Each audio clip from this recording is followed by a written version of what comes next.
Well, good morning, this is Travel Man of Kent. Today, I can't believe it, we're actually here at the 1-1 collection, as you can see. It's actually just before anything's actually opening for the site. It's 9 o'clock, which is an hour just before it opens. I can't believe I'm actually here. So what we'll do is we'll just get straight into that intro. So we are finally here at the 1-1 collection, an event being hosted by Hornby next door to allow the public to see what's inside this place. I was allowed in here with a group being represented here today. First being announced in 2018, enthusiasts have been eager to gain a look inside. There was an open day in 2019, but that was just for one day only, and there has been some private openings since. Since then we have had COVID amongst other things, and it has slowed things down immensely, but alas, we are here.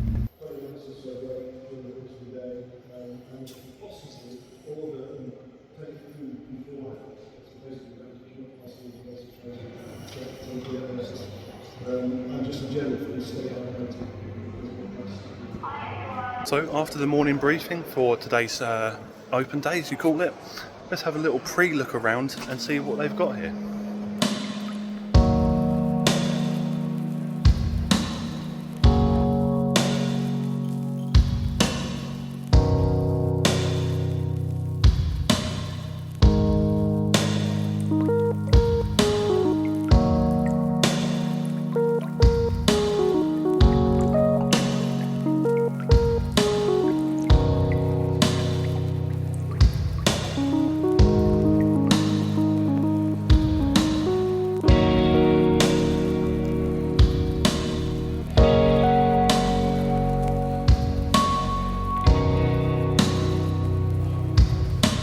I mean, just wow.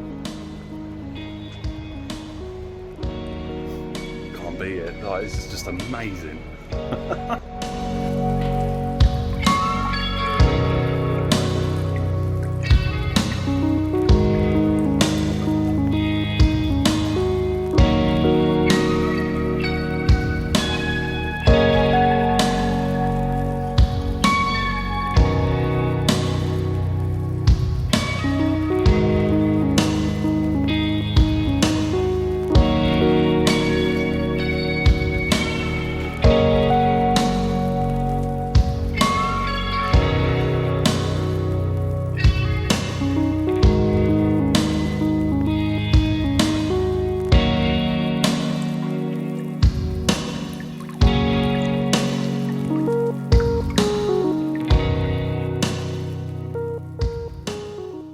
Southern Locomotives Limited was proud to be represented at the 1-1 collection open day, showcasing their ongoing commitment to preserving and operating some of the most iconic locomotives from Britain, such as 257 Squadron, Eddystone and Manston. Visitors had the chance to learn more about the current restoration projects and the dedicated work behind keeping these engines alive, and the vital role that Heritage Railways will play in sharing history with the future generations. Now the place was actually open to the public, it was time to walk through and see what they actually have got inside.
In the mezzanine area, you would have noticed that this Euston departure board.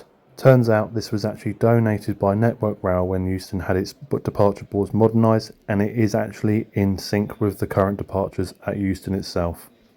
This is simply amazing. I really can't actually wait till this opens up as a full-time museum.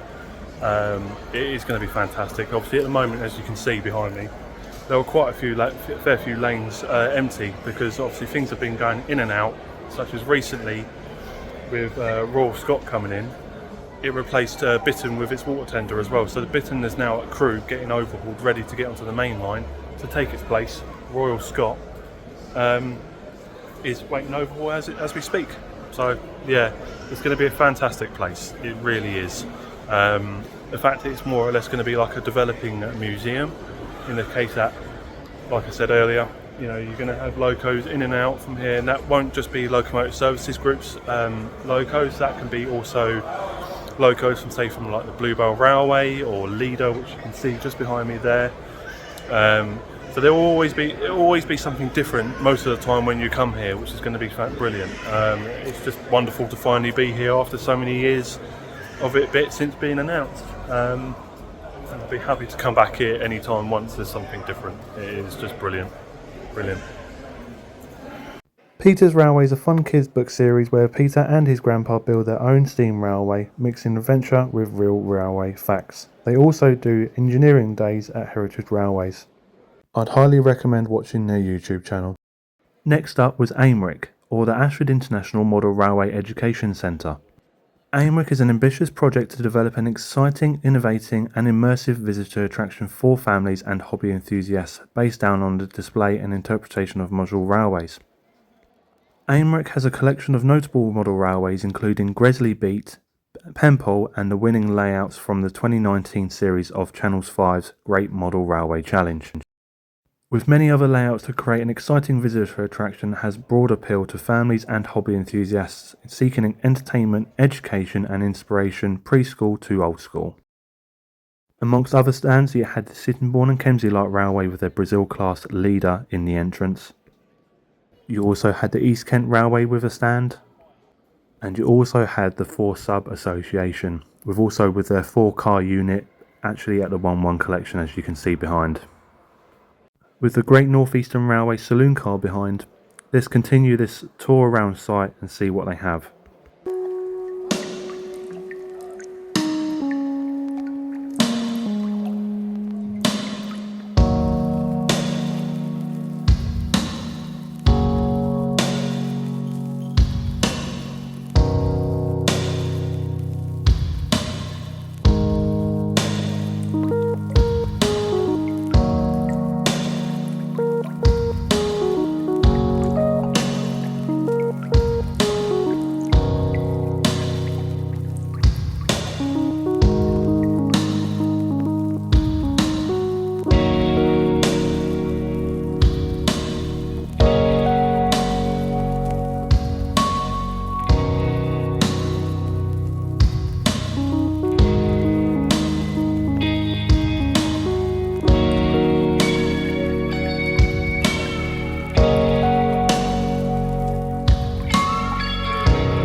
One unique feature about this open day is you was allowed to go into the passenger car section of this Eurostar that wasn't advertised on the day.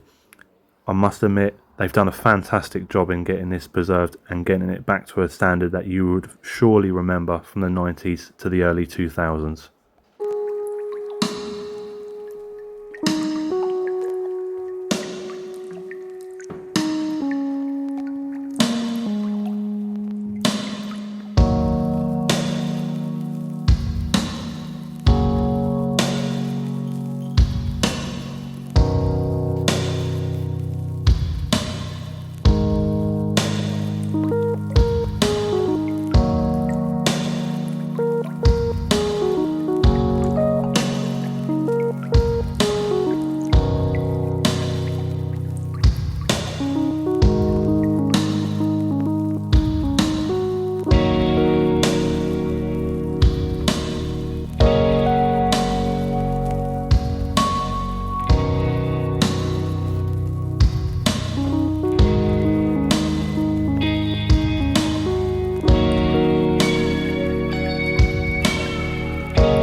In the basement of the 1-1 collection you also had a display of model railway layouts. Now I'm not going to name them name by name because I'm not the best with model railways, but please enjoy this section, and yes, I'll get back to you soon.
The second part to this open day was the Hornby section. Hornby had a few layouts and models on display, ranging from the new flirt units to the W1 Hush Hush with the new smoke generator system on display. At one point they did have their prototype Deltic running. They also showed what their new TT Terriers and the TT starter kits will look like when they go on sale later on in the year.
As well as Hornby, you also had displays from Corgi, Poacher, Airfix, Scalextrics, Trainmaster, Key Publishing, Isle of Thanet Model Railway Society, Folkestone Hive and District Model Railway Club, Half-Scale Cars, Faversham Model Railway Club, Thanet Paper Modelers and Warlord Games, which you'll see now.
As part of your ticket, you're also entitled to a £5 voucher which you could use in the Wander Workshop or the cafe during the open weekend.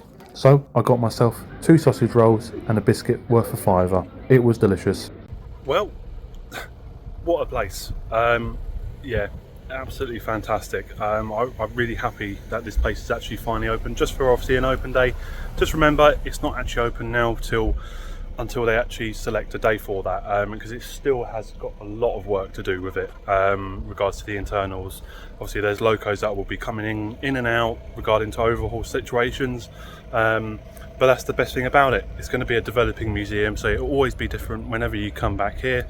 And yeah, just can't believe it's actually today, and obviously as you can see, the weather has been absolutely wonderful whilst we've been inside. So unfortunately, if you haven't been able to get here, I do apologise that you haven't been able to get here, but luckily we've been able to film this place, have a look at what's going on, and yeah, so don't forget to like and subscribe. Thank you very much for watching, and I'll see you in the next one.